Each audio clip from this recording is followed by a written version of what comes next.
Good morning, boys and girls. Finally getting to another read aloud. I'm going to try to add a lot of them this coming week. I wanted to share with you a little series of books that I really love. They're the books about this little puppy named Rocket. And this book kind of reminds me of kindergartners, How Rocket Learned to Read by Tad Hills. He is the author and the illustrator. And Rocket is a curious little puppy that wants to learn. So let's keep going. How Rocket Learned to Read.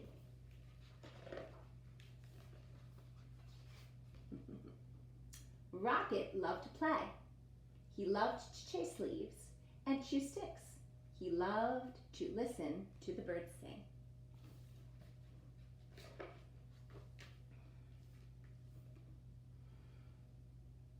Every fall morning, after chasing leaves, Rocket would lie down in his favorite spot under I'm having a little trouble seeing the words, favorite tree.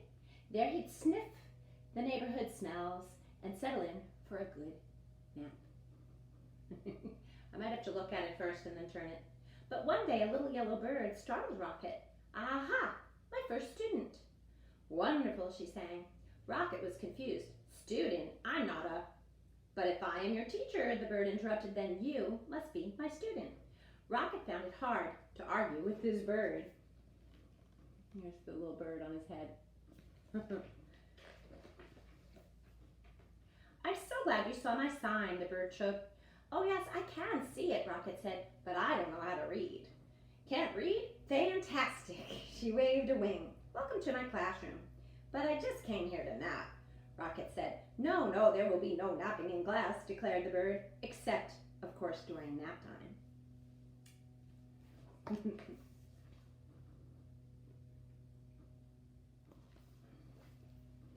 Well then, I can take a nap over here, said Rocket. I've had a very busy morning. Not to worry, I'll be around every day, chirped the bird, until the weather turns. And here's this little chalkboard, and it says, class, let me make sure I say this right, class starts today. Just like the first day of school. As Rocket breathed in the crisp air, the little yellow bird hung her banner. Ah, the wondrous, mighty, gorgeous alphabet, she marveled, where it all begins. See her banner? The whole alphabet hanging, like we have in our classroom. Opening up the book, the bird began to read. She sang out the story of an unlucky dog named Buster who'd lost his favorite bone.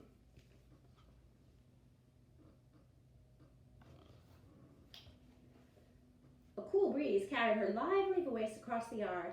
At first, Rocket was disturbed. Look, he looks a little irritated. He wants to sleep. But before long, he found himself captivated. To Rocket, the story was as delicious as the earthy smells of fall. It was as exciting as chasing leaves. He closed his eyes until he listened to every word. As Buster dug and dug under the lilac bush, the bird read, he felt something familiar. Rocket waited. Was it the bone, he wondered? Silence. Was it the bone? He called out to the bird. More silence. Was it the bone? Rocket hollered. Suddenly, he was rushing to the tree. Well, was it? But the little yellow bird was gone. The next morning, Rocket arrived early. And look what's waiting in the tree, right? The book. At last, the little yellow bird appeared. Hello, how wonderful to see you in class, she chirped. I can tell by your waggy tail that you are well rested. I'd like to hear the end of the story, please, said Rocket. And it says up here, word of the day, dog, D-O-G. That seems like a fine way to start the day, chirped the bird. She gave Rocket a name tag and began to read. You see on his collar, he has the word Rocket, just like you had a name tag on the first day of school. Every day, Rocket returned to the little yellow bird's classroom. In the morning, the bird taught him a new letter until he had learned all of the wondrous, mighty, gorgeous alphabet. Like you have. Together, they sang the sounds that each letter makes and spelled the words they heard around them. With a G and many R's, they spelled Mr. Barker's growl.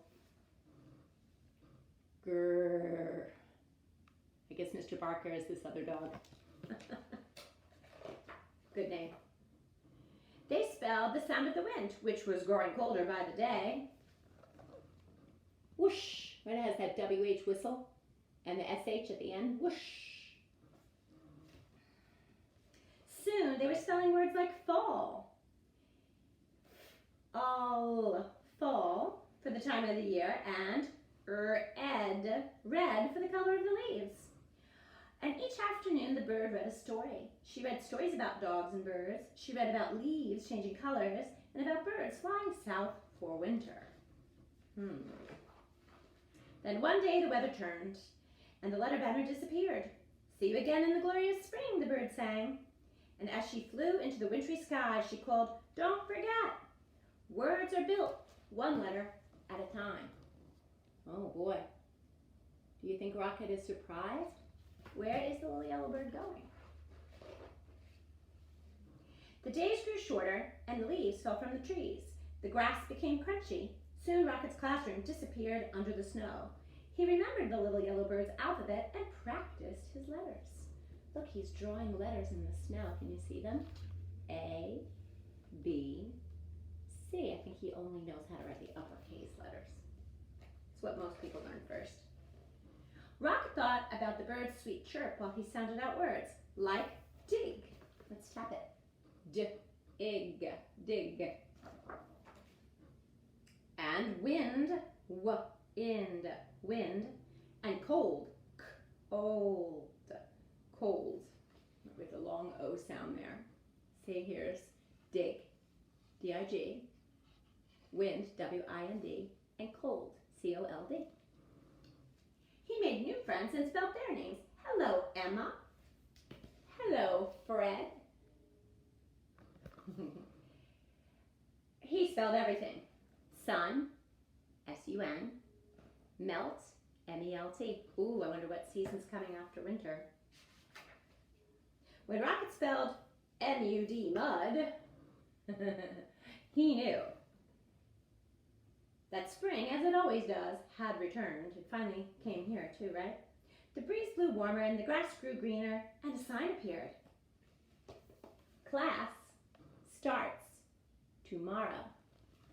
But I don't think it's summer, right? Because there's no school in the summertime. Must be fall. Early the next morning, Rocket rushed to his classroom. As he waited, he spelled wag. W-A-G. Soon the little yellow bird arrived. Aha, my star student, she sang. How wonderful to see you. I can tell by your waggy tail that you are ready for class. And look at the little sign. It says, welcome back, Rocket. Then together they began to read. They read stories about birds flying north in the spring. They read about picnics in the warm sun, and they read about Buster, the lucky dog who found his bone under the lilac bush. Boy, he looks really happy to be back at school. You'll probably feel that way too. And when they were done, they read it again, and again, and again. 'Cause it's okay for readers to reread favorite books. This is one of my favorite books, and I like to reread it. Did it remind you at all about how you learned how to read this year in kindergarten? Keep on reading, and I'll read you another Rocket book. Take care. Bye-bye.